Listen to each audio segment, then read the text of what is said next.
And to that piece of shit lieutenant that's always on his podcast, bashing us, fuck him.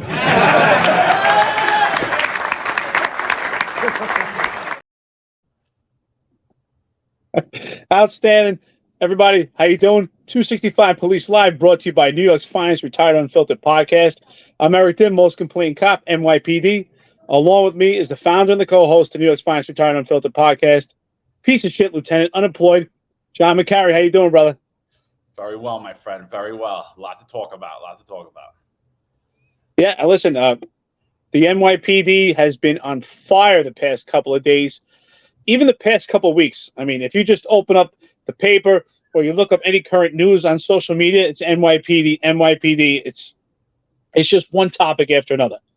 But let's strike while the iron's hot. The topic that's going on right now that is everyone is waiting to hear about is the stepping down of Commissioner Keechant Sewell of the New York City Police Department. Let's get right into it, John. What do you think? Yeah, so I guess first we should talk about her appointment, right? Eric Adams comes in. He says the police commissioner has to be a black woman. He only interviewed black women. To me personally, I took that as a slight. I took that as a very racist stance for him to come in and say that. I thought we were looking for the best person for the job. I thought that was equal opportunity. This doesn't sound like equal opportunity to me. This sounds like we were looking for a first. And I personally felt that was a very wrong statement to make, and I didn't like that statement. I don't like it either. I mean, this whole search and this hunt to achieve the first of everything. I mean, you and I talk about it. We're going to do an upcoming episode actually on this podcast where we discuss what comes first, public safety or diversity, equity, inclusion for the New York City Police Department. Because this was a hunt to have the first black female. So let's address race and gender to pander to a diverse community, to this woke politicians, this complete movement. And what we're not pandering to is public safety. And it's not an insult to Commissioner Keechant Sewell, but it should have been hiring organically. If she's the most suitable candidate, by God, she should take that spot. Absolutely. Whatever is in the best interest of public safety, that's what we need. But at this point, we don't know. There's a lot of things to talk about here. Right now, as far as her appointment goes, we know that she was hired to fill a diversity quota. I mean, and again, I think I've said it before. She is a rookie by all sense of the words, as far as in the executive ranks. She had 20 years in Nassau. That is a completely different department. It's not even a fourth of the size of the NYPD, not even involved in fourth of the size of the operations of the NYPD. And I think I just want to go back to something you said that I think was really brilliant in what you pointed out. You said he only went for people from the outside. And the reason why Adams only went for people from the outside is because he figured it would take a while for whoever took that position to get their feet squarely planted on the ground and actually come into their own to understand. Because I got to say, I think she did within a year get her feet squarely planted into the ground. And I think that's very impressive because in an organization as large as the NYPD, I mean, I don't think anybody coming from the outside really should be the police commissioner. Yeah, law enforcement at the grassroots, the foundation of it throughout the entire country, its premise is on the same basic principles. However, I've said this on many podcasts, and I'm going to continue to say, is that policing is not a one-size-fits-all. And the New York City Police Department is its own animal. It really is. It's in its own league. It's different type of policing. It's a metropolis. It's always busy. Even if it's not busy with something violent going on, it's just busy of moving people. And there's no one better than moving people than the New York City Police Department. But that's what I said. You and I spoke offline. I said that this was completely strategically orchestrated to find the first black female, outsource her from another police department, especially one from a small pond. So here we have, she was a big fish in a small pond. Now she gets to be in this big pond and it's a different arena. And I'm sure that she probably figured to herself, you know what? yes, there may be a moment in time, a period of time where I have to sit back and watch and learn the nomenclature of the New York City Police Department before I actually grab the reins. But 18 months later, I guess I'm sure this was striking in her mind for quite some time. But I'm sure she realized at the point 18 months, because 18 months is a pinnacle point of time in the New York City Police Department. That's when most cops get their detective shield. So she said to herself, "Wow, I have 18 months and they still won't let me do the job. It's time to step down." Because I do agree that she caught on and she had the potential to lead. So I guess, yeah, I guess that sums up the appointment, right? Like, so like just going on the tenure, right? Her tenure. I mean, we've both spoke about it before. I personally don't believe that she accomplished anything.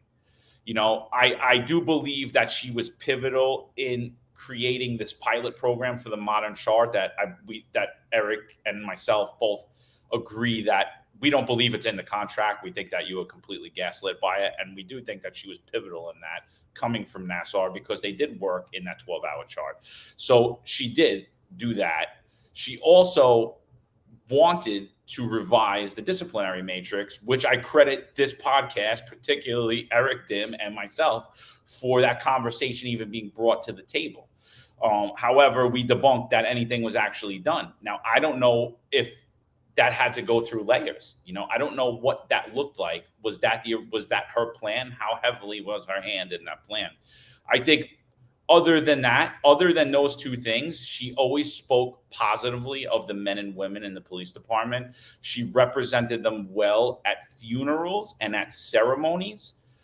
I don't believe she did anything else that we could sit here and say that she's has great leadership skills for the work of actually during her tenure. I honestly think that she should be completely insulted. And I think most of the women of the NYPD should be insulted. Why? Because I feel that she was chosen to be, this is my analogy, she was chosen to be a trophy wife. Look nice, smile, have nice teeth, make a nice appearance, but don't say nothing. Don't say nothing. The men will handle this. The men are going to take care of it. Just look pretty and you stay in the corner. And to me, honestly, that demeans every woman in the NYPD right now. It's interesting, right? Let's talk about what she did or what she didn't do. Now, I'm going to say this. We don't know what she did because we know that the real police commissioner is Philip Banks, right? And also his co-captain, New York City Mayor Eric Adams. They're the co-captains in this billet of police commissioner. So I will say this. What she did well was she made a good impression of what it may be like to have a female Black police commissioner with all the right tools to actually do the job if she was permitted and allotted the ability to lead. But we can't have it both ways. We can't say she didn't have the opportunity to lead and say she was amazing. I heard some people talk saying she's amazing, she did amazing things. Well, either she was stuck in the corner and not allowed to do the job, or she did amazing things. I don't think we could have it either way. I think she showed the potential to do amazing things. She spoke very well at the New York City Council budget hearing. She spoke very intelligently. She's articulate. She seems to be completely congenial. I think she made a great presence for a woman. She looks very classy. She's a nice looking woman. She speaks well.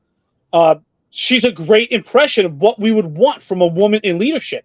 But she was not permitted to lead. She was stuck in the corner. That's my opinion. My opinion is she never had the opportunity. And I think she was used. And I hope this doesn't insult her. But I do believe that she was used to fit this diversity quota to be the first of something. But they stuck her in the corner because we know who the real commissioner is. Yep. I mean, I can't agree with you anymore. I really can't. I do think that it's a brilliant analogy. I really do. I think she was placed in the corner. Baby was put in the corner. You sit there while the men are talking. Sal Albanese put a post out. He's a New York City Democrat. He ran for city council. He was actually city councilman in my district where I lived. I know him since I'm a kid in Bensonhurst, and then again when I moved to Staten Island. And he put out a post that Keechant Sewell is the best appointment of New York City Mayor Eric Adams. And I kind of went at him, and this was prior to the resignation. And I didn't disagree with him. I do agree she was the best appointment. as far as an individual, as far as personality wise. She's not, forgive the phrase for lack of better words, but she's not a media whore. She's not sitting there pandering to the progressive left in New York City. And she's not pandering to the right either, to the conservative news channels that want to hear from the police commissioner and hear the rah-rah police talk. She really kept a very good composure. So as an individual, I do think that I like her, and I don't know her personally. I didn't meet her personally. I don't believe Eric did either. But from what I hear from everyone around her, everybody likes her. What I hear from the guys in Nassau, they liked her. They love her. They respect her as a person. They do. And I agree with you again, Eric, on the fact that it's a slap in the face to women. She should have been given the reins to see what it was. She never even made a mistake. Well, it's interesting that you say that, because I'm a firm believer that anytime that you're in a new position or anything new in life, the only way to success is by numerous failures. So she never was given the opportunity to actually get her feet wet, to make a mistake, to get to that point of success. One thing I learned in the Marine Corps is this, that anytime you take over a position in a leadership role, you have to make changes immediately, and that's how you put your stamp on it. So, John, if I was to ask you, did she make immediate changes when she started in this administration? Do you believe she was able to put her stamp on it? And if so, what were those changes? I don't think the public safety teams came from her.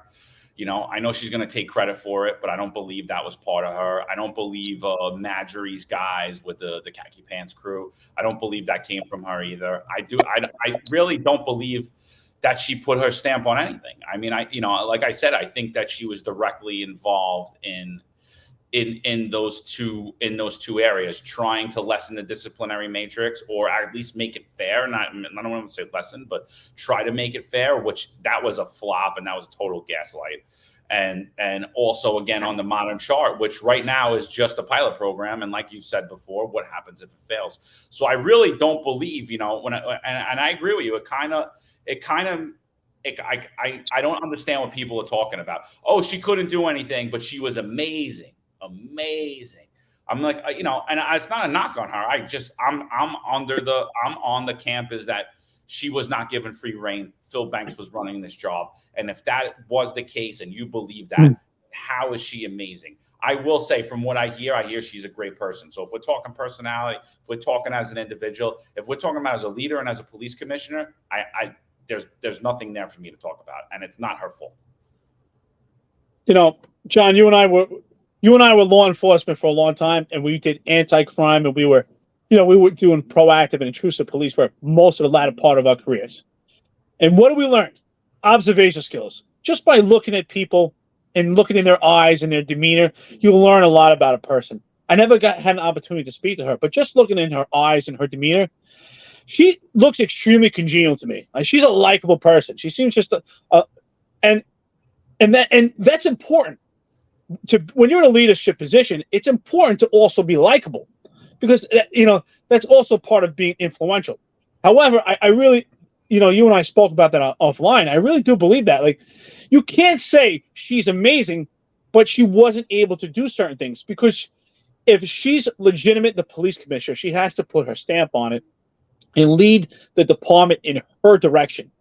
So it's my opinion, we don't know how great she could have been. We all agree that she showed the potential. I mean, it's pretty impressive. I will say this, no matter what, it's impressive that she was willing to take on the New York City Police Department, the most iconic police department in the entire world, right? As big as, they say, it's the 9th largest army in the entire world, if you compare this to other military services throughout the world.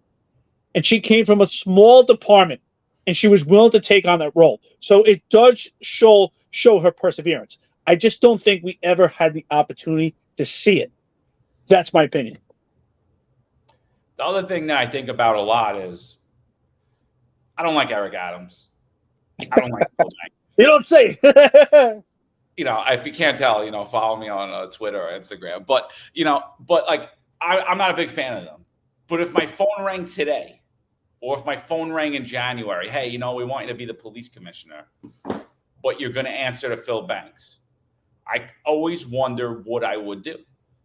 And I think that I would have taken the job thinking with all good intentions that I could make a change and that I would be able to work around the parameters that were set forth by Eric Adams. And I do believe that she came in there full well knowing that she was going to answer, or Phil Banks was going to mentor. I don't know if it was more of a mentorship or whatever it was but I do believe that conversation was had. And then when it was time for her to take over, she would take over. But with that being said, I'm not knocking her for that, because I feel like I would do it too. And I feel like you would as well. I don't want to put words in your mouth, but. Well, there's two options here, right?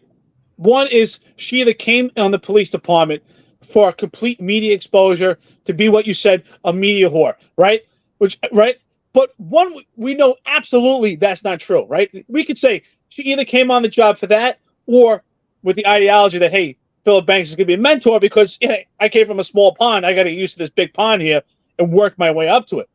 I think that was her belief, because she never, we never saw her get the opportunity. She wasn't camera hungry. So we could just throw that out. We could completely eliminate that.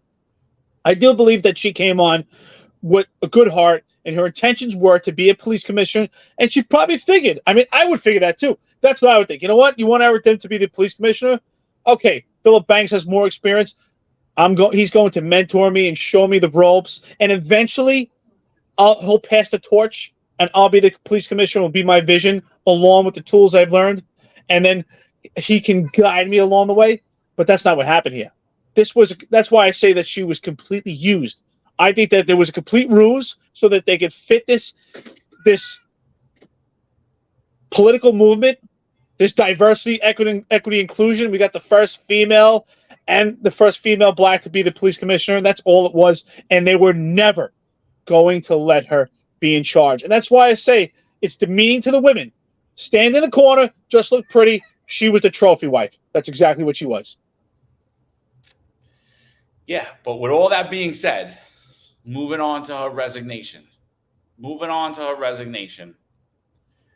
I see great leadership skills in her. I think that she fulfilled the prophecy that we've been sitting here, but we've been saying, when are these old, tired, saggy, rich white men going to actually take a stand and stand on their moral principle? And they still haven't. But we had a police commissioner in 18 months. She was the police commissioner of the largest police department in the world. She could write her ticket anywhere she wants by just fulfilling her 4 years, staying quiet, not saying anything, staying in this role. 52 years old, very young for a police commissioner, right? And she couldn't do it, and she didn't want her name on it. And that's leadership. Sometimes is saying, this ain't for me. I'm not doing this. This is not good for me anymore. I can't agree with you more. Honestly, I don't even know her personally, but I just want to put my arm around her right now and say, you know what? I'm proud of you, because John and I have been so expressive on this podcast. Since the inception of this podcast, we have been asking for that white man to come out and speak about the atrocities going on at the job. And it didn't come from a white man. It came from a black female. And you know what? I'm extremely proud of her. That's why I said she's a great representation for women of the NYPD, because she showed extreme grit and fortitude. And you know what? I hate to say it like this, but it's true. She showed more balls than most of the executives throughout the entire police department, and specifically her predecessors, Dermot Shea and Jimmy O'Neill. She showed way more balls and more fortitude. And Bill Bragg. You can add him to the list also. Speaking of, I retweeted and quoted on his tweet today, which was total nonsense. The stuff that he said, complete pandering, was all out lie, talking about how amazing she was and all the stuff that she did. Listen, she seems to be an amazing person, and she sure has the potential, but they never let her do the job. And you know what? Now it leaves questions. What would it be like? What would the police department be like if she did get the opportunity to be a real police commissioner? I can tell you what, based on what we saw, I would work for her any day before I work for Dermot Shea, Jimmy O'Neill, Brad. Absolutely that. You know what, Commissioner Sewell, former commissioner now, we salute you. Anyone that's running a police department throughout the country right now is definitely watching this, and I'm sure they have their eye on you, and they sure should, because you showed a warrior spirit. That's what we've been asking for. And you know what? Yeah, she's extremely feminine. She's a real woman, but that's the masculine traits we've been asking for. Thank you. Absolute legend. Absolute legend. She bypassed all three predecessors without ever really even being able to see what she did. I do believe in my heart that if she had free reign, a lot of the things that we talk about on this podcast would have been corrected. Maybe not totally, because like we said, there's been law changed, but there's policy that needs to change in that police department too. Not just the law. There's a lot of bullshit progressive policy that's in the NYPD. And again, here we sit again, still talking about all of these things that you guys don't know what to do. Again, how do you take Eric Garner to the ground? You were never trained on how to do that. You know how to handle him when his hands are behind his back and he's laying face down on the floor. That's all well and dandy, but unfortunately, as we see every day in New York City, that never happens. As anybody that's been a cop for more than 48 hours know, that rarely ever happens. Unless they're unconscious, and even then, you got to be careful that they don't grab up and choke you or spit in your face right when they wake up. But I say absolute legend. I applaud Keechant Sewell. And honestly, I think she went out with class. I don't think that we're going to see a lot big media spectacle on her. I just don't think she's that person. Like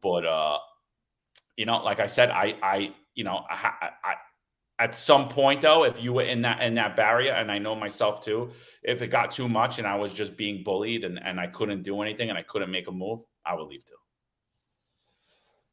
Like I said, it's extremely impressive that she got this point. I will say this. I'm going to make this inference. If she was the commissioner during the time of Daniel Pantaleo and Eric Garner, I believe Daniel Pantaleo would either still have his job today or she would have stepped down and not would have went along with the masses. She showed real fortitude, and it really is exemplary. It's reflective. I've worked with men and women throughout my tenure in the New York City Police Department. My first partner that really coached me into it was a female, and a sergeant that I worked with for many years was a female, and just some of the females that I dealt with have been some of the most impressive law enforcement officers that we have to offer. Don't get me wrong, I've worked with some women also that weren't so great. But I've worked with some women that were phenomenal, and I really think she showed a great impression of what we expect of a woman in law enforcement. I just wish she had the opportunity. I clearly she has the potential. I see it in her eyes. She showed class. She speaks very well. I think she's knowledgeable. I was impressed with the way she spoke at the New York City Council budget hearing. She really was protecting the cops about the loss of their vacation days when it came to a monetary value. So I do appreciate that you pointed that part out. Thank you. Yeah, and just Commissioner, I know that we're very critical, but we say the things that literally are coming from the rank and file. We're not going to be the guys to pander, to sit there. You could watch plenty of Fox News interviews today, plenty of Newsmax interviews today, talking about you leaving, and they refuse to answer the questions because they're cowards and they won't speak what the word that are being said. This is locker room talk. This is talk in the offices. This is talk over the coffee. The things that me and Eric talk about, you will not hear anywhere else. You're just not going to hear it anywhere else because it's the truth. Sometimes it's abrasive. Sometimes it's not politically correct, but it is what it is. These are the thoughts. It's not coming from a bad place. And, we applaud you. In my eyes, I'm very sorry I never got the opportunity to work for you. So I hope that you never took this podcast in a bad light. Yeah, to even go further, I like to say, Commissioner Sewell, I'm pretty sure you probably watch the podcast. So if you have the opportunity, we'd like you to come on here for an interview and memorialize your career and definitely talk about your experience being the former police commissioner of the New York City Police Department. So when you have the opportunity, just reach out to us and we'd be proud to have you here. Absolutely. And all right, I guess it's time to move on, right? Who's it going to be? Yeah. Who's it going to be, or who has it been? I mean, listen. If anybody had an opportunity to see the memes today, some of them were hysterical. I mean, the short list of who's going to be the commissioner, right? Female versions of Philip Banks and even an Asian version of Philip Banks. I mean, it's hysterical because we all know. And that's why it's sad to see when some of our fellow members are doing interviews and they're speaking and they're pandering it. Why don't we just tell the truth? Don't give the predictable answer, the answer that people want to hear. Give them the truth. People need to hear the truth. She was never given an opportunity. Why? Because Philip Banks was the commissioner the entire time, and he will continue to. So, I will say this. If anyone actually takes the position at this point, right, because we know what happened before, right? Obviously, Commissioner Sewell was completely used and blindsided to believe that she would be the actual police commissioner. But now we know 100% of what's going on. There's no denial that Philip Banks is the commissioner, along with his co-captain, New York City Mayor Adams. I really do believe they're co-captains in this position of police commissioner. So if anyone is willing to take the spot, think about this. You know what they're saying to you? They're saying you're nothing but a boob and you're an idiot and you're just going to be a face. And you're going to stand in the corner too, while Philip Banks and New York City Mayor Eric Adams run the police department. So which boob are they going to pick? I have put out a tweet. Right? The NYPD is now a deck of cards. It keeps shuffling around, right? You can get yourself an ace, a king, a queen, or a jack. But I tell you what, I think it's going to be a joker. It's, like very telltale. Fox News actually quoted what I said, where I said that this shows how the administration feels about women. And they actually even went further, where I said, they were like, why do you think Phil Banks runs the police department? And I said, go back to the beginning of the year with Vicky Palladino. She's asking for more cops in the 109 precinct. And she has a meeting with Eric Adams and Philip Banks. And the police commissioner's not there. And check the police commissioner's tweets for that day. She's not anywhere else either. She's not even mentioned in the conversation. Vicky Palladino thanks the deputy mayor. That is not the mayor's job. That is not the deputy mayor of public safety. That's title that we just made up. That is not their job to deploy more officers to the 109 precinct. That, if anybody's going to make that decision, that is going to be the police commissioner. And right then and there alone, you could see it. But the other incident I pointed to, which everybody's gracefully forgetting about, is the incident with Cardi B. Cardi B goes to the police academy for what was it? Girl talk. The first black female commissioner was not at Girl Talk. How is that even possible?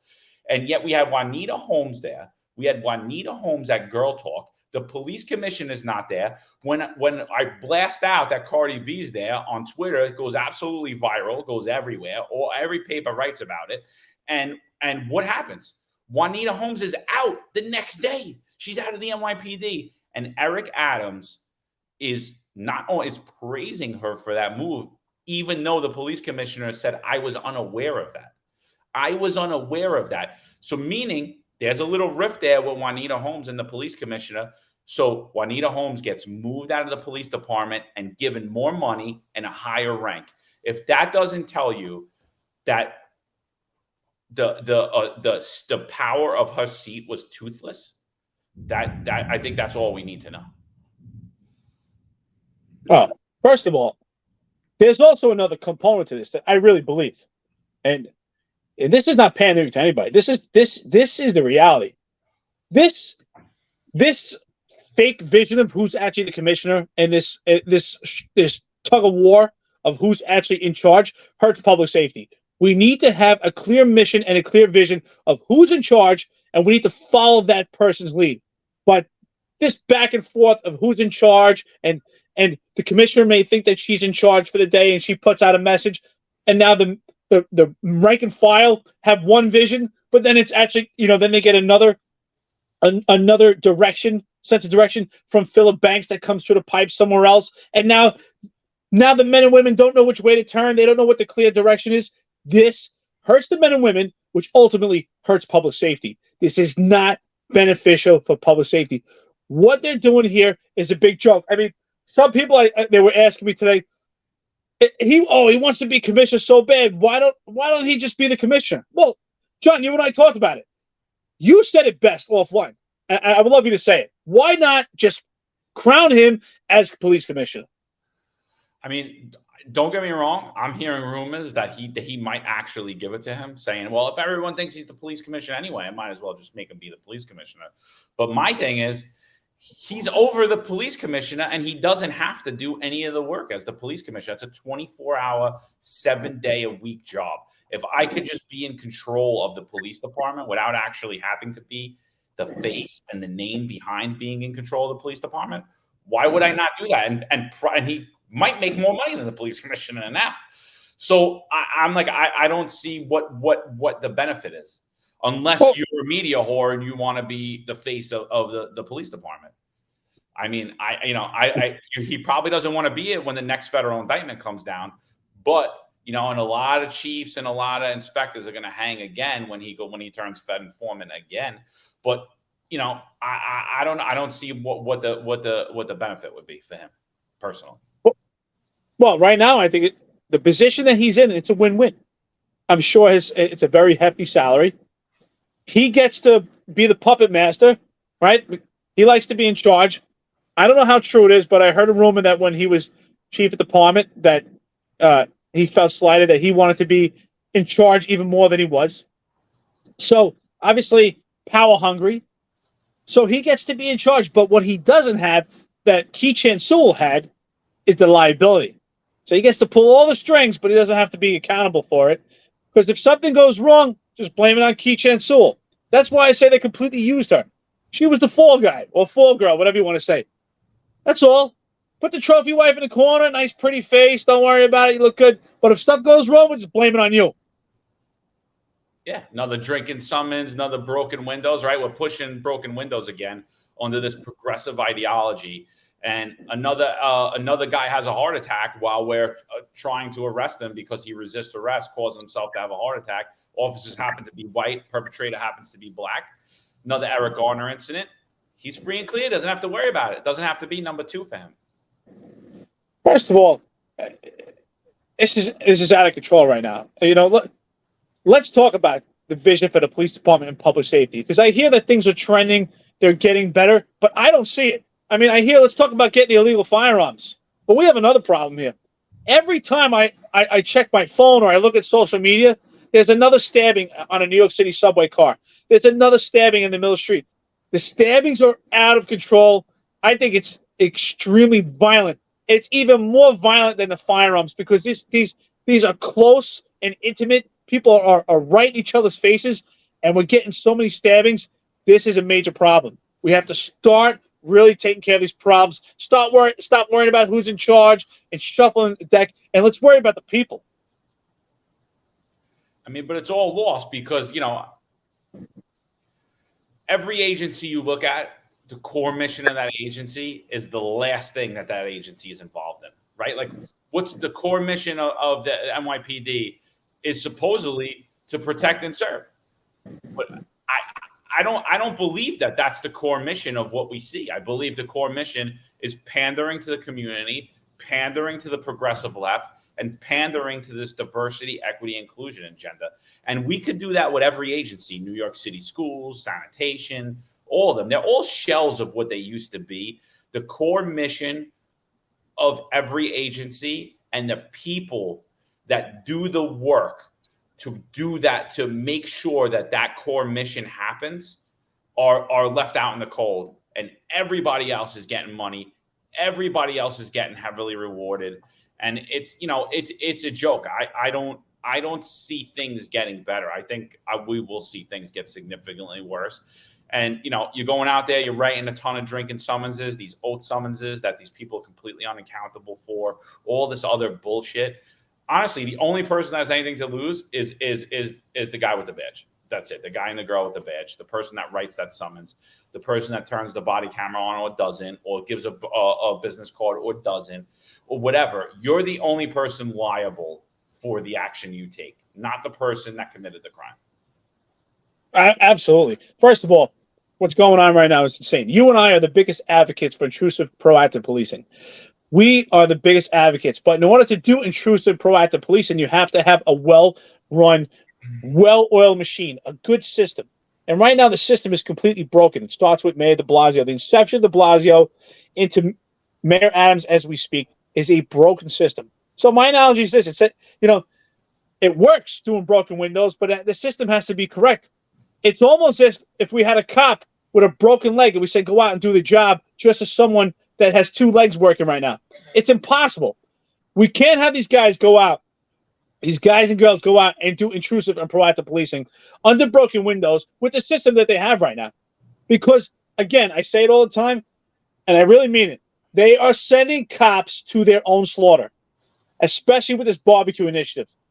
This idea of going out and addressing public safety with the broken windows is going to get these cops, they're going to destroy their careers. An overzealous CCRB faced with a weaponized disciplinary matrix, it's just impossible right now. There's zero support. How can these cops go out and address broken windows when the Civilian Complaint Review Board is destroying the 50A, the career of a cop? Law enforcement professionals dedicate their lives to serving and protecting our community. But who's protecting their financial futures? That's where Laidlaw Blue comes in. Our wealth management platform is specifically designed for the law enforcement community. Laidlaw Blue is a division within Laidlaw Wealth Management, run by retired New York City detective John McDermott.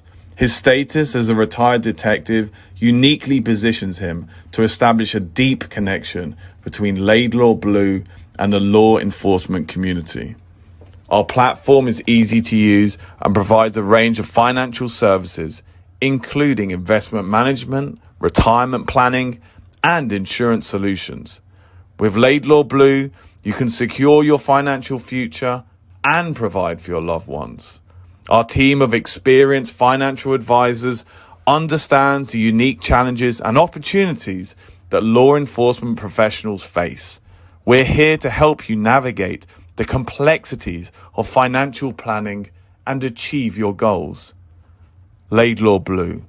Secure your financial future today. Book a meeting using the QR code displayed or call us directly on 888-901-BLUE. That's 888-901-BLUE. Yeah, but you're 100% right, dude. You're absolutely 1,000% right. You cannot have it both ways again on this issue. You can't have broken windows and you can't have progressive ideology and progressive legislation in place that's only there to prevent proactive police work. It's there to deter it. It's there to harm the cops that go out and do proactive police work. Not because they did anything wrong, but because they did what they were trained to do and asked to do. The try reports are another issue that we really don't harp on enough, but you're self-generating CCRBs on yourself for not even doing anything when someone's not even complaining. You're generating inspection cases against you, IAB cases against you, and CCRB cases against you. These are things that me and Eric Dim did not have to deal with for the overwhelming majority of our career. Because I'll tell you right now, if we did, forget about it. I don't even know I don't know what somebody with a 25-year retirement would look like generating try report if you're out on the street and proactively policing. Because let's face it, almost every EDP you use in force. A lot of the domestics, you're going to have to use force, right? People are agitated, and then just various arrest situations. Now, when you're proactively policing with people that don't respect the police, that their tendency to resist arrest and fight with the police is so much higher today than when me and Eric were cops, because people went to jail for doing such things and they were hit with harsher penalties. I mean, it's a recipe for absolute utter failure. It's a recipe to see you guys get fired. Oh, absolutely. And let's talk about one thing even further, and I hope that our cops are paying attention right now. The clean slate bill, right?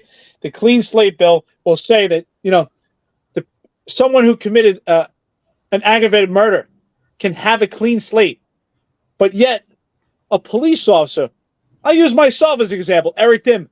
If you look at my 58, I'll never have a clean slate. But yet, someone that committed a heinous crime, when they get out of jail, they're going to have an opportunity to have a clean slate. I mean, that's why I say they say cops are supposed to be held to a higher standard. But what is the standard? You can commit a manslaughter, some type of murder, and you get a clean slate. But your 50A is going to be existence, and you'll never have a clean slate. I mean, John, didn't you and I were talking that they have retired cops that are on the 50A from 1979? I mean, what business does someone from 1979 have to be, to be on this 50A? For what reason? Other than to defame their character and just to destroy their life, as old men and women? What purpose does this serve? To ruin cops' lives, even in retirement, even guys that, like, I received a message from a young lady saying my dad's CCRB is there from 19 fucking whatever it was, 79. He's been retired for over 20 years. She's like, this is crazy, because no one believed us when we started talking about it.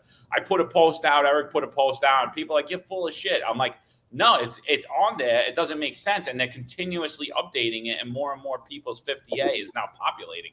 I don't know if they're going in alphabetical order. I don't know how the order is where they're putting retired cop stuff on there and going backwards and fulfilling these databases.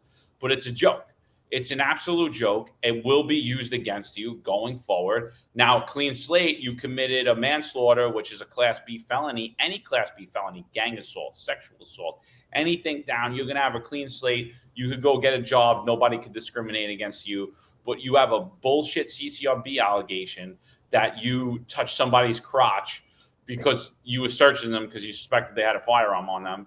You have this nonsensical allegation that goes absolutely nowhere. That is going to be on your record for life. And depending how CCRB writes it, they could write it as a sexual assault. And they're going to be, people are going to look at that like, oh my God, I can't have this guy. He was accused of a sexual assault. So Eric Dim was accused of sticking his finger in somebody's ass. Like, it's going to hurt you later on in life. And it's set up to do that. It's set up to hurt you now while you're working. It empowers people. Oh, let's see. We got Eric Dim here. You did this. You did, nonsense. All these stupid videos we're seeing. But it's to carry you forever, to infinity and beyond. Again, right. And this 50A is not even accurate. In that particular case where I was accused of sticking my finger in somebody's ass, which is absolutely ridiculous, I was found not guilty in a department trial. But if you look it up on the 50A, it'll still say I'm substantiated. So I do have a message for the cops, for our viewers out there. For you men and women that are watching this, you need to also inform the other cops out there. They need to start paying attention.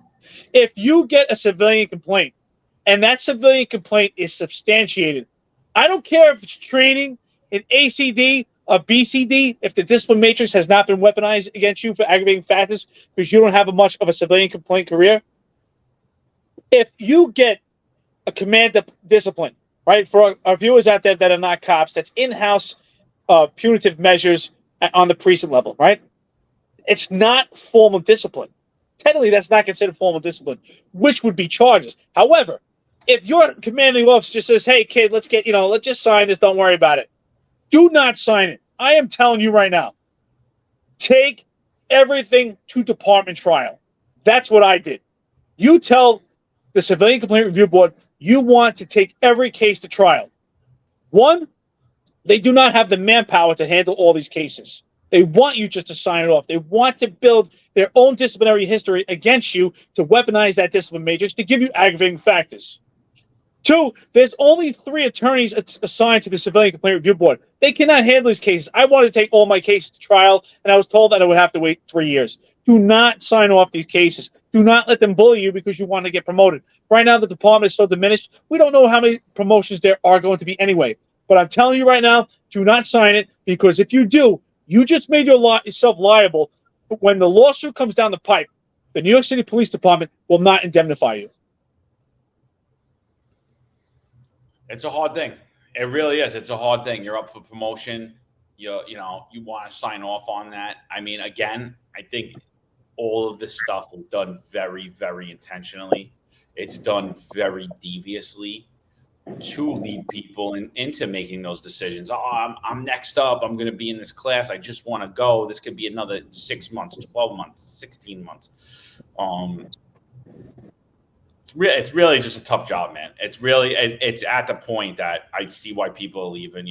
I keep hearing it. 10's the new 20. We've been saying that for a while now. I've been saying that for about 6 months here, but that's what it is. Meaning for the people that aren't viewers, that when these guys hit 10 years, because they're eligible for you're eligible for a vested retirement at 5 years, but at the 10-year mark, you're eligible for a vested retirement and you're eligible to keep your health benefits.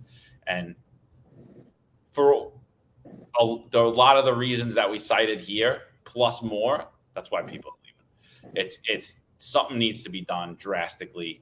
I don't know who the next appointment to police commissioner is. I would think it would make the most sense to put Caban in the interim until they figure out who it is, unless he names someone frequently. Eric, do you have any guesses on who you think it could possibly be? I got to be honest. I think it's probably going to be Edward Caban, but I think it doesn't matter. It doesn't matter who they put in. They could put me in right now. They could put you in right now in retirement. It doesn't make a difference. The police commissioner is Philip Banks and his co-captain, New York City Mayor Eric Adams. So anyone they put in right now, just be excited. You're going to take pictures, but you're not going to be the commissioner. I don't think it makes any difference. I just think it doesn't matter at all. And I think you should be insulted at this point. If they choose you to make you the commissioner, you should be insulted and ask yourself, wait a minute. Why did they put me here? Just to take pictures? Do they actually want me to be the commissioner? Ask yourself that. Hey, listen, if you're just looking for paparazzi and that's what you want, so be it. But be honest with yourself. Don't pretend that you're something that you're not. I mean, I'm going to question that why it doesn't have to be a black woman anymore. Like, why is that not? Why are all the names being floated around? The only black woman I heard of was Juanita Holmes. Oh, because we checked that box already. That's over. We checked the box. Now we got to get. We could do the first Hispanic and put Caban in there Yeah, then. I mean, maybe we get the first LGBT. I mean, something. It's got to be the first of something. If this is Pride Month, why not? Yeah, I'll agree with you. I don't think that regardless of who they put in, the job will get better for anybody. But I do think that regardless of who they put in, the NYPD will be significantly worse, because whoever they put in will be compliant and will be coming with full marching orders. They will be very compliant to whatever Eric Adams needs done and what he wants done. And again, he is a far left progressive. For you people that don't see it, you just go back on my tweets. Just go back to his stance on COVID. Go back to how he wants to pay you through digital currency. Go back to how his vision for New York City and robots in New York City and more with less and all of the stances he took on the Eric Garner issue, on stop, question, and frisk, on all of these different items, and tell me he's not a progressive, you're lying to yourself. You're absolutely lying to yourself. So whoever he puts in place will be coming. The job, in my opinion, will be significantly worse. I do think that Keechant Sewell did not allow what was intended to come down the pipeline. Yeah, John, actually, I think that's a fantastic statement you just made. And you know why? Because Keechant Sewell came into the New York City Police Department with no experience of the culture of the NYPD. She came from a different agency, a different department. Obviously, she has law enforcement experience. We talk about the foundation, the basics, the principles are the same. But the culture of the NYPD, we know, is compliance and fall in line. So I'm pretty confident she wasn't aware of that. And being the intelligent person that we think she is, she probably was under the assumption that she would be able to take the reins at some point. But whoever is taking that spot now knows exactly what they're in for. Because if there's someone, all right, let's specifically Edward Caban. If you're Ed Caban, you've been with the New York City Police Department a long time. He's well-liked. He's part of the Hispanic society. But he knows damn well about compliance. He knows that if he's going to be the police commissioner tomorrow, that he better be compliant, because if not, he'll be gone. Because Philip Banks is going to be in charge, and New York City Mayor Adams also. But with that being said, that's why I want to say, again, with New York City Mayor Adams being in charge and being a quasi-type police commissioner, he was a cop. whether he was a great one or not, he knows the liability and accountability that a police officer has. For him to send out the police officers to do this broken windows theory, especially with this barbecue initiative, is sending these cops to their slaughter. And that's why I say he's more dangerous to the cops than Mayor de Blasio. At least de Blasio doesn't, former mayor, he doesn't even know what it is to be a cop. He wasn't a cop, so he doesn't understand the nomenclature. But Adams was part of this culture, so he understands it completely. So I blame him even more. What do you think about Jeff Madry as the police commissioner? Listen, you and I speak about Jeff Madry. He's a likable guy, right? He just got his law degree. Obviously, he's intelligent. But he does have a very sketchy past. He's got, he brings a lot of baggage. And if they can overlook that, it's not a bad idea. He's great. He's good with the community. He could be someone that doesn't fall in line and be as compliant because Adams is his buddy and so is Banks. So this may be a different dynamic, but that also could cause a rift also. You don't want to mix friends with business, so that could cause another problem. Right now, if you were asking me if I was going to put in Madry or Caban, I would put Madry. Yes. What about you? I mean, I liked a guy that just got modified. That's the first time I've ever heard of a 3-star chief who got modified. Chief LePetri, we're waiting for the news article to come out on that one. But I did see a lot of good memes, but I didn't share them because I don't want to do anybody dirty. I don't want to do anybody dirty. But Same here. If I had to choose who the next police commissioner was,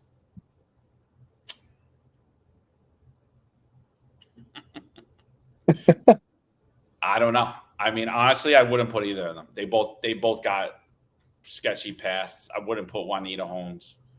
I think the smart move would be to get somebody that's very likable to the men and women and someone who's very compliant. Someone who's going to do what they're told and not ask a question. Where's Fox? Where is he? Joe Fox, Dermot Shea. Bring somebody out of retirement. I don't know. Well, you bring Dermot Shea to put the discipline matrix again. Even who's the guy that's been riding Madry's coattails? He's the chief of patrol now.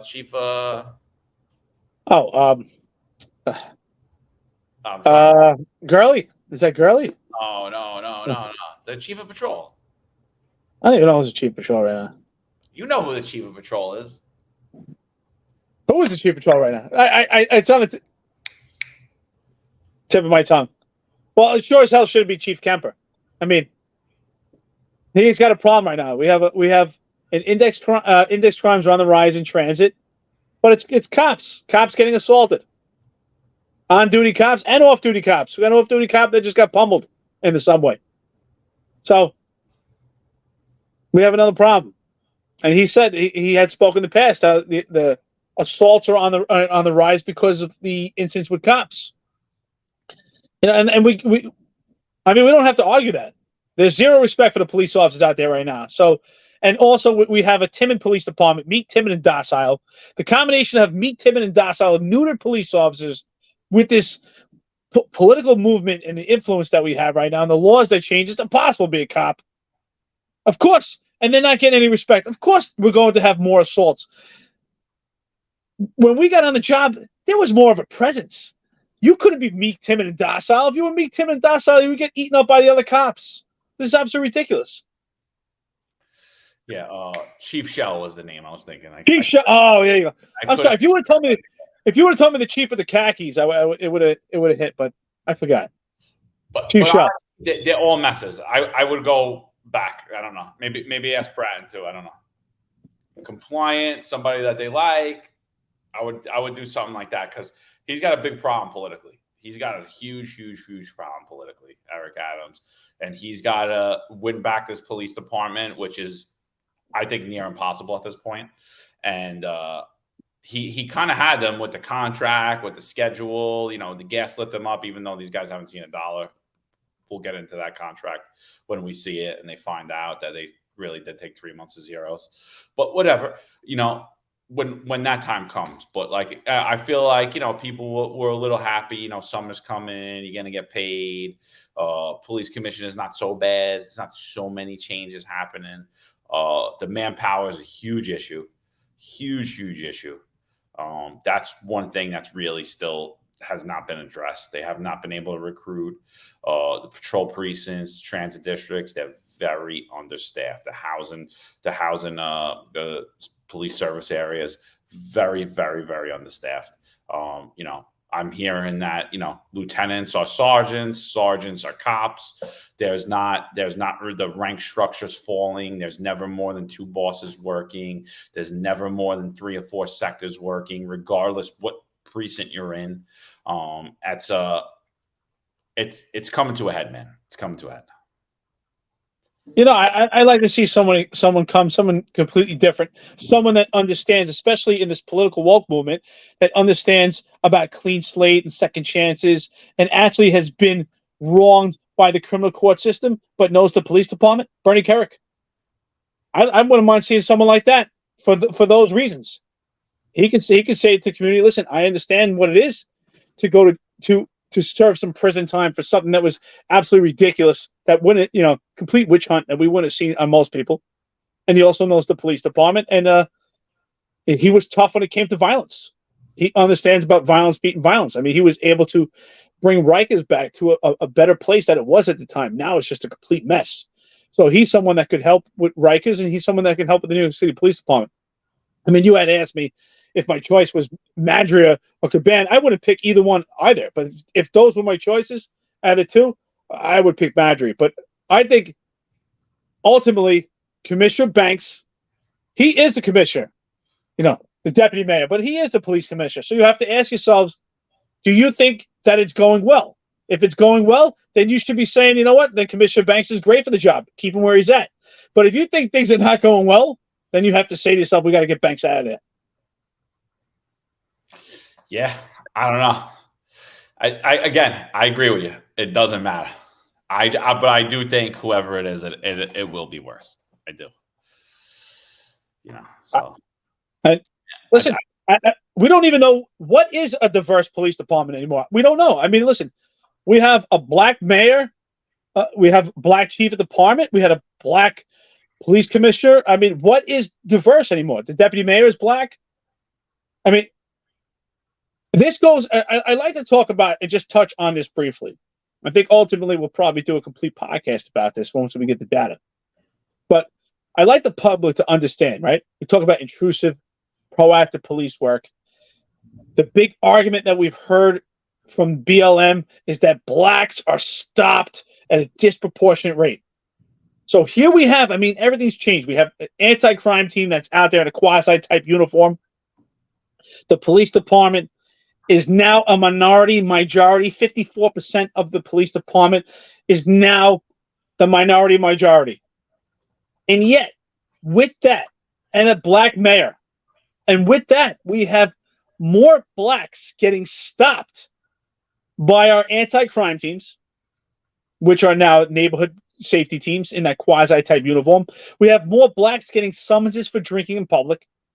So this goes to show that with a black administration, more blacks are getting stopped in 2023 than they did the year prior, and the year prior to that, under a different administration. So is our black administration racist, or it's appropriate according to the system, which is fighting crime based on the statistics where the shooters are? Because Mayor Adams talks about that. We go where the shooters are and based where the problems are. John, what are your thoughts on that? I mean, I'm just going to go right on the whole diversity, equity, inclusion agenda. I said from the get-go, what is the goal and when do we reach it?